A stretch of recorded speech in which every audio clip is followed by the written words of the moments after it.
Yo, what's up, homies? Welcome back. I hope you guys are ready for this week 2 recap because I got a lot to talk about today. What my goal is in this video is to get you to understand why week 2 in this program is so much different for the squat. And honestly, I could probably talk about this for hours on this topic and explaining it, but my goal is to get you guys to be able to grasp the simple concepts of making gains and understand what programs will work for you. So to get right into it, let's start talking about some of the differences between week 1 and week 2 for this program. In week 1, you basically saw what looked like hypertrophy training, or in other words, what most bodybuilders call strength training. It's kind of like a mix between a bodybuilding and powerlifting type of, rep ranges and split, so to speak. In the squat and the deadlift, it was about 4 sets of 8 or 6 to 8, and for the bench press, I was doing your traditional type training like pyramid training, like 10, 8, 6 reps and going up in weight. Now in week 2, bench is essentially the same except the weight is a little heavier, but what I'm doing for squats and deads is totally different. Week 2 for squats, it's a max set capped at 10 on both days, followed by 5 sets of 3 on the Monday workout or day 1 in the first squat session, and 10 sets of 3 as the back off in the second squat session. The weights vary a little bit. You're using 80% for the 10 rep set on day 1 in the first session and adding 5 pounds for the 5 sets of 3. Then you're essentially doing the opposite for the second squat session, adding 5 pounds to the 80% for the max set of 10, and then for the 10 sets of 3, you're reducing that weight by 10 pounds. I know it's a lot to kind of take in, but just do your best. Also, for all the back off work, you're supposed to do it on a minute rest, something that I think isn't all that important or necessary, but it does have some importance when it comes to work capacity, which I'm going to have to touch on in another video because that's just a whole nother topic. But this is all must sound kind of confusing right now, but it's okay, because now is the part when I tell you why the hell this is all going on in this program. So basically in week 1, the training for lower body is, in my opinion, something virtually almost anyone can look at and be like, yeah, that's a reasonable workout or training session I can do, so long as they have at least a little training experience. I mean, if you've been training for 6 months to a year, like, how hard is it to do 4 sets of 6 or 4 sets of 8 of 70 to 80% of your max? If you can't do that, like, to be honest, like, what are you even why are you even lifting? But all right, what this does is serves as an intro block and allows you to accumulate volume while staying in the hypertrophy muscle building range. I think this is a perfectly fine way to start an intro block for a program for intermediates.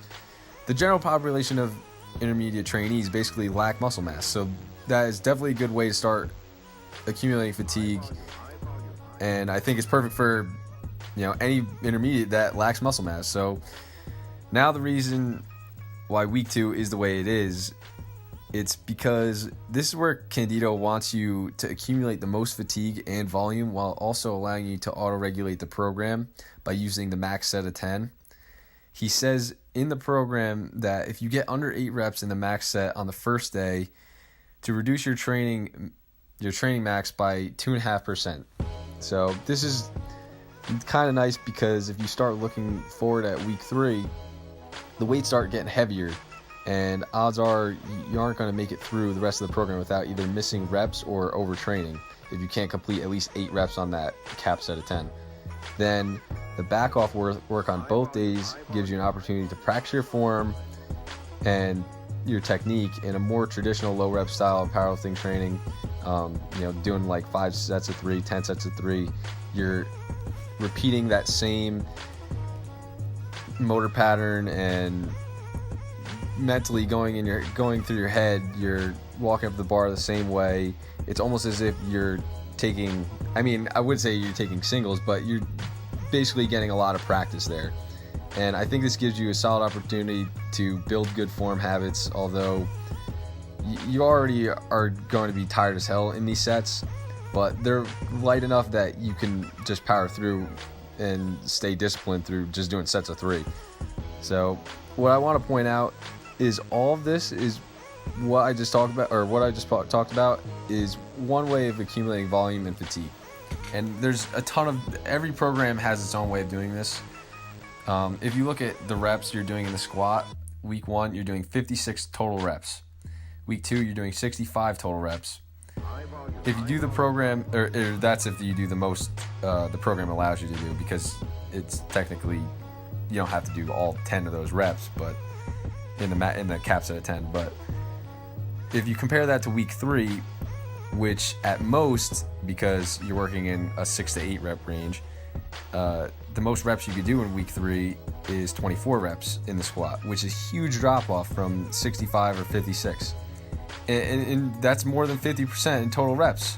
So the drop off in reps allows you to recover even while weight on the bar slightly increases. You know, it goes from around 80% to around 85%, like big whoop. That is not going to make up for the huge drop off in volume. So this is programming and making strength gains 101. As you progress in weight, drop reps. Like, all you're trying to do is get a response from your body that says, oh shit, if I don't get bigger and stronger, I'm not going to be able to survive the stress that I'm getting. If you can understand that, you can make strength gains all day long.